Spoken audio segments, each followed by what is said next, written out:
Brought to you by... Throughout the years, there have been countless fright flicks that suggest the notion and spread the already popular rumors of actual murders taking place in haunted houses across the globe.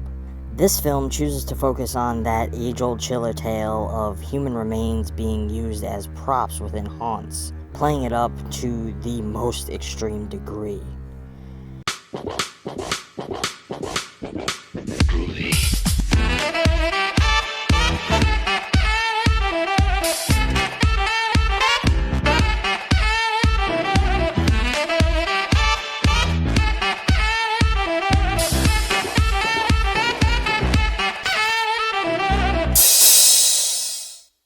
Hello, friends and addicts of fear. Prepare yourselves for a journey across the razor's edge of horrors beyond imagining, as we pass through the gates of our nightmares and into what unimaginable terrors lie in the unknown.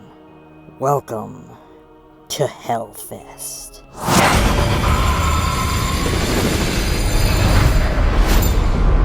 A masked serial killer turns a horror-themed amusement park into his own personal playground, terrorizing a group of friends while the rest of the patrons believe that it is all just part of the show. College student Natalie is visiting her childhood best friend Brooke and her roommate Taylor. If it was any other time of year, these three and their boyfriends might be heading to a concert or a bar. But it is Halloween, which means that, like everyone else, they will be bound for Hellfest, a sprawling labyrinth of rides, games, and mazes that travels the country and happens to be in their town. Every year, thousands follow Hellfest to experience fear at the ghoulish carnival of nightmares. But for one visitor, Hellfest is not the attraction, it is the hunting ground.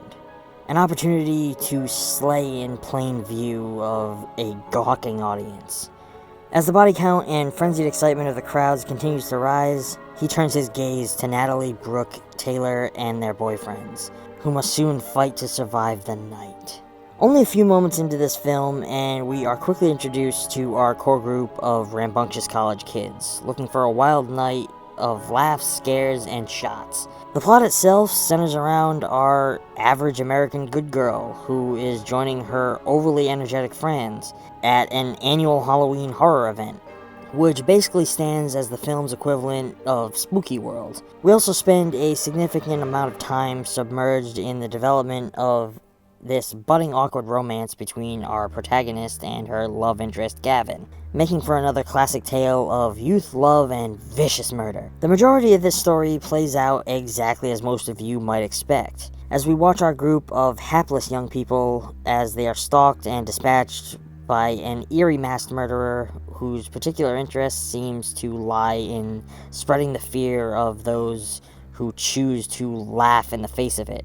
I do enjoy the play that this film aims to make on the idea that places like these provide the perfect cover, being that you never know if what you are seeing is actually real or not. This film has a lot of fun relishing in the atmosphere of classic haunted houses and spook shows. If you've ever been to a large-scale haunt like Spooky World, then you can probably in some way relate to what this film is trying to recreate. The performances throughout the film are strong in every regard, which is something considering that the cast is comprised of mostly fresh faces, aside from a few that some horror fans will know. The infamous Tony Todd takes a role in this film on a limited basis as the eerie voice that guides our group through the park, much like he did in Final Destination 3, at least until his grand stage reveal close to the start of the third act. The only other face I recognized was Bex Taylor Klaus, who normally plays a progressive lesbian character in her film career, in things like the Scream TV series. Here, she plays basically the exact same character that she always seems to, except this time she's actually not gay. Interesting change of pace, but if I were her, I would try to branch out a little bit more than that. The killer in this film was the focus of my intrigue.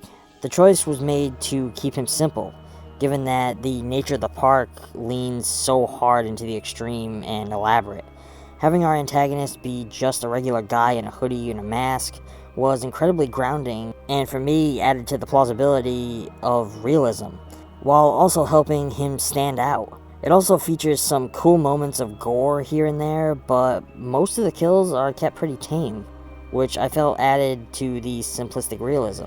This was a film that gained a lot of critical flack upon its release. I feel that in many ways this was due to its simplicity, which is funny because that is the very thing that made this film so enjoyable for me. These days it seems to me that most people are just looking for the next great story, the one that will change the game and rewrite the way films are made. However, sometimes I think it's important to tell the same simple stories that we are all used to seeing, because there are always new and different ways that they can be told. I'm giving Hellfest an A-.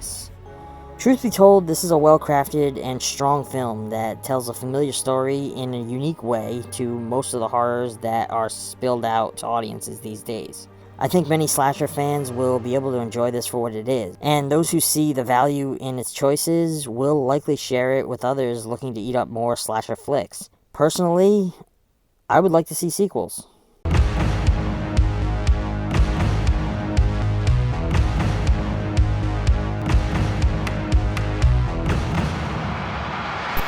If you enjoyed today's video, feel free to leave your thoughts down in the comments below. If you'd like to show your support for the channel, please consider checking us out on Patreon, where every pledge, no matter how small, goes right back into the channel, to help keep fresh content coming your way. As always, don't forget to subscribe, stay spooky, and I will catch you all next time. Thanks for watching.